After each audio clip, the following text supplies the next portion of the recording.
Hello everyone and welcome to the Ghost Layers Report. Here's me, Ryan, as always. Today I'm on the streets of Yokohama, Japan.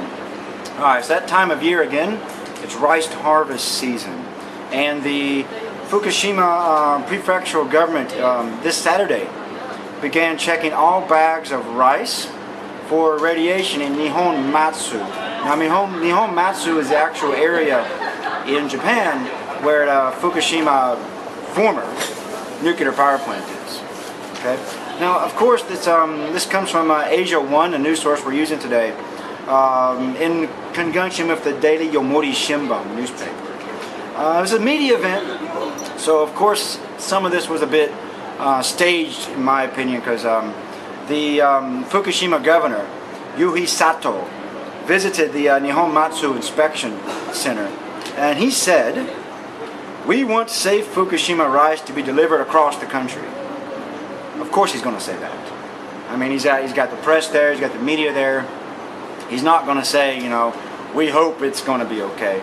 He said he wants it, right? So inspections took about 10 seconds per each bag that day at the media event they were having. At the day of the event, at no surprise to anyone, all bags showed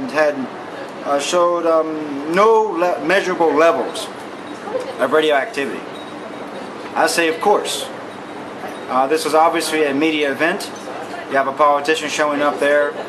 He wants to show everything's fine with the Fukushima rice and everything. So they're not going to really be showing any bags that are failing inspection or anything like that.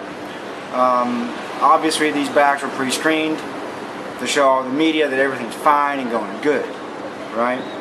One farmer that was interviewed said something quite interesting. He said, "We have to demonstrate scientifically proved safety and security." I find that to be a bit interesting here, okay? Because, like I said, we have the same unanswered issues of last year's checks that were going on for radioactivity when the rice harvest came in. Number one, who's doing these checks? Is it local people? Or is it coming from the national government? Or is it outside inspectors? And I asked the same question I posed last year in a video I did on this. If it's local inspectors coming from the local government, local community, you have to remember, in that area of Japan, people are very provincial. Most people know each other. The families are connected. My guess is some of these inspectors, probably they have people in their family who are farmers. So you have to wonder, again, I posed this question again this year. When those farmers go to have their bags inspected and the radiation level is too high, how easy would it be to say, look at that inspector and say, "Hey, come on. Your family knows my family. You know we got to sell this rice. You know we got to eat. Hey, it's only over a little bit. Why don't you just let it go? Put me an approved stamp on it." And that type of pressure coming from that type of environment, like in small towns and villages where everybody knows everybody, having local inspectors is not really the best method to go with. Because you're going to have that high chance of corruption going on and nepotism happening. So you have that problem. And it has not been answered how exactly the inspections are going, what exactly are standards to go through with it. Which farms are totally on a no checklist, because there's still a lot of farms are still considered no-grow farms, and these farmers still grew rice on their farms, and they're still going to bring them down there, right? But there is one good thing about this right now. Starting in October, the national government is going to lower the acceptable level of radioactive cesium in rice to 100 BQ per kilo from the current 500 BQ per kilo. That's a bit of an improvement there. That means the acceptable level is much lower now. But again, these bags come in there, what's going to happen? Who is checking the checkers? You know, and my solution still has been to bring in outside inspectors. People not from the national government. People not from local. If Japan's not comfortable bringing in foreign inspectors, you're bringing inspectors from areas of Japan that are totally removed from rice harvest, totally removed from the agricultural industry, interviewing those people.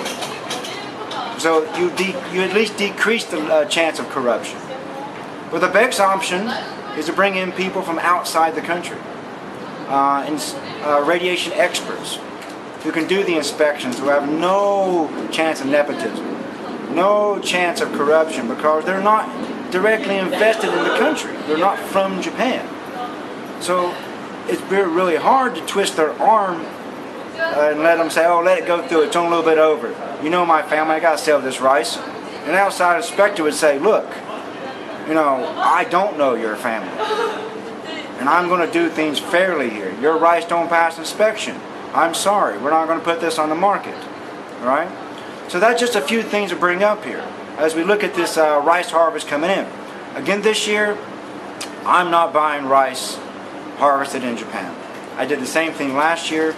I got my rice online. I bought the previous year's rice. I can't do that this year. So I'm looking to import my rice. I'll pay a little bit extra for it, but at least I'll have a higher guarantee the rice will be safe.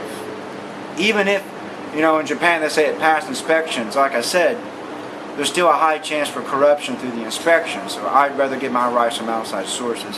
When I go out to eat, it's a bit harder for me to avoid rice that's been grown in Fukushima and other areas that are proven to be highly contaminated. But we do what we can. Alright, so as always guys, I thank you so much for watching these videos, checking out this channel. Please pass these videos along to everyone that sees them. Get a discussion going in the comment section below. Until next time, this is me, Ryan, here in Yokohama, Japan. Checking out.